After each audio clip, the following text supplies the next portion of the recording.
Hello everyone, thank you for clicking this video, and today I will show you how to unsync Google account from Android phones Samsung. So the first, open settings. After that, scroll down, then click accounts and backup. Click on manage accounts. After that, click one of the account that you want to unsync. Then click on a sync account. After that, you can deselect a few or all the elements. I will deselect all of them because this email isn't my primary email. If you want to sync again,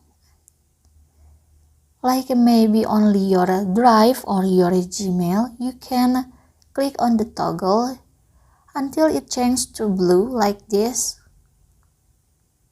And it will show last seen on November 8, 2022. It means your Drive and your Gmail from this account, it has synced to your phones.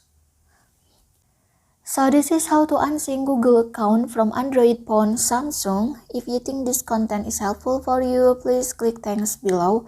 I will really appreciate that. Thank you for watching. Don't forget to like, comment, and subscribe.